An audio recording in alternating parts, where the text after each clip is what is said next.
आज हम बात करने वाले हैं भारत के गौरव, उसके शौर्य और उस जबरदस्त इच्छा शक्ति की जिसने दुनिया के नक्शे को हमेशा हमेशा के लिए बदल कर रख दिया। ये कहानी है पोखरण की, जहां भारत ने दुनिया को अपनी असली ताकत का एहसास कराया। सोचिए, क्या ये मुमकिन है कि दुनिया की सबसे पावरफुल इंटेलिजेंस एजेंसी CIA, जिसकी नज़र से परिंदा भी पर नहीं मार सकता, उसे कोई धोखा दे दे? ये सिर्फ एक सवाल नहीं था, ये एक खुली चुनौती थी। एक तरफ थी CIA और उसकी आसमान में घूमती जासूस आंखें, और दूसरी तरफ थे भारत के कुछ जीनियस वैज्ञानिक और उनका एक नामुमकिन सा मिशन। चलिए आपको ले चलते हैं साल 1998 में। उस वक्त प्रधानमंत्री थे अटल बिहारी वाजपेयी जी, और दुनिया की सबसे ताकतवर खुफिया एजेंसी की 24 घंटे भारत पर नजर थी। ऐसे में हमारे वैज्ञानिकों के सामने एक अविश्वसनीय चैलेंज था। इन्हीं नजरों से बचकर दुनिया को बिना भनक लगे भारत को एक परमाणु शक्ति बनाना। जरा इस चुनौती की गहराई को समझिए। अमेरिका के चार सबसे एडवांस जासूसी सैटेलाइट्स दिन रात राजस्थान के पोखरण रेगिस्तान की चप्पे चप्पे की निगरानी कर रहे थे। वहां एक पत्ता भी हिलता था तो सीधा वॉशिंगटन में पता चल जाता। अब ऐसे में एक पूरा का पूरा न्यूक्लियर टेस्ट छिपा लेना लगभग नामुमकिन था। लेकिन कहते हैं ना, जहां चाह होती है वहां राह भी निकल आती है, और इस नामुमकिन को मुमकिन करने के लिए मैदान में उतरे ऑपरेशन शक्ति के असली हीरो। ये वो लोग थे जिन्होंने देश के गौरव के लिए अपने लैब कोट उतारकर जासूसों का भेष अपना लिया था। इस मिशन के सबसे बड़े कमांडर थे मेजर जनरल पृथ्वीराज। पर रुकिए, ये कोई असली जनरल नहीं थे। ये कोड नेम था भारत के मिसाइल मैन महान डॉक्टर APJ अब्दुल कलाम का। सिर्फ वही नहीं, उनके साथ काम कर रहे बाकी वैज्ञानिकों को भी नटराज और पृथ्वी जैसे सीक्रेट कोड नेम दिए गए थे। अब जो प्लान उन्होंने बनाया वो किसी हॉलीवुड स्पाई थ्रिलर से कम नहीं था। पहला कदम कोड नेम्स, ताकि किसी की असली पहचान जाहिर ना हो। दूसरा कदम आर्मी की वर्दी। सभी वैज्ञानिक और इंजीनियर्स फौज की वर्दी पहनते थे ताकि सैटेलाइट की तस्वीरों में वो सिर्फ सैनिक लगे और कुछ नहीं। और तीसरा, जो सबसे जबरदस्त था, लैंडस्केप कैमोफ्लाज। मतलब खुदाई से जो भी मिट्टी निकलती थी उसे इस तरह वापस बिछाया जाता था कि वो बिल्कुल असली रेत के टीलों की तरह लगे। कमाल का दिमाग था। और फिर आया वो दिन जिसने दुनिया को हिला कर रख दिया।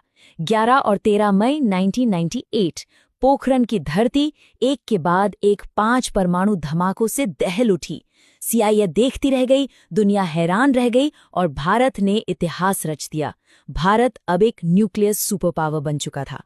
लेकिन पोखरण की ये सफलता सिर्फ एक परमाणु बम बनाने तक सीमित नहीं थी। नहीं, इससे भारत को मिली सुरक्षा की वो अंतिम गारंटी जिसे कहते हैं न्यूक्लियर ट्रायड। चलिए समझते हैं कि आखिर ये है क्या। न्यूक्लियर ट्रायड को आसान भाषा में समझिए। इसका मतलब है कि दुश्मन कहीं से भी हमला करे, हम उसका जवाब कहीं से भी दे सकते हैं, जमीन से, हवा से या फिर समंदर की गहराइयों से। ये किसी भी हमले के बाद जवाबी कार्रवाई की पक्की गारंटी देता है, और यही वो क्षमता है जो दुनिया के कुछ ही देशों को असली सुपर पावर बनाती है। ट्रायड का पहला स्तंभ है जमीन, और ये जो नंबर आप देख रहे हैं, 5000 किलोमीटर से भी ज्यादा, ये है हमारी सबसे ताकतवर इंटरकॉन्टिनेंटल बैलिस्टिक मिसाइल अग्नि 5 की मारक क्षमता। और हाँ, अग्नि 5 कोई आम मिसाइल नहीं है। ये MIRV टेक्नोलॉजी से लैस है। मतलब एक ही मिसाइल में कई छोटे छोटे परमाणु हथियार होते हैं जो अलग अलग ठिकानों पर एक साथ हमला कर सकते हैं। समझिए, एक तीर से कई निशाने। अब बात करते हैं समंदर की गहराइयों में छिपे हमारे साइलेंट गार्डियन की, INS अरिहंत। ये हमारी न्यूक्लियर सबमरीन है। ये महीनों तक पानी के नीचे बिना किसी को पता चले छिपी रह सकती है, और जरूरत पड़ने पर एक घातक सर्जिकल स्ट्राइक करने के लिए हमेशा तैयार है। और इस त्रिशूल, इस ट्रायड को पूरा करती है हमारी वायुसेना।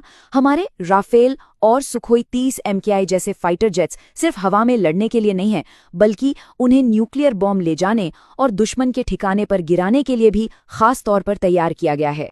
लेकिन इतनी बड़ी ताकत के साथ आती है एक बहुत बड़ी जिम्मेदारी। तो सवाल यह है कि भारत इस जबरदस्त ताकत को कंट्रोल कैसे करता है? इसका जवाब है हमारी न्यूक्लियर डॉक्ट्रिन, यानी परमाणु नीति में। भारत की पॉलिसी एकदम साफ है। इसके 2 हिस्से हैं। पहला हिस्सा शांति का एक वादा है। हम कभी भी किसी पर भी पहले परमाणु हमला नहीं करेंगे। लेकिन इसका दूसरा हिस्सा एक सीधी सीधी चेतावनी है। अगर किसी ने हम पर हमला करने की गलती की तो हमारा पलटवार इतना भयानक होगा कि दुश्मन का नामो निशान मिट जाएगा। सीधी भाषा में कहें तो छेड़ोगे तो छोड़ेंगे नहीं। तो पोखरण सिर्फ एक टेस्ट नहीं था, वो एक ऐलान था। दुनिया के मंच पर भारत के गौरव का, भारत के शौर्य का ऐलान। और आज वो संदेश पूरी दुनिया के लिए बिल्कुल साफ है।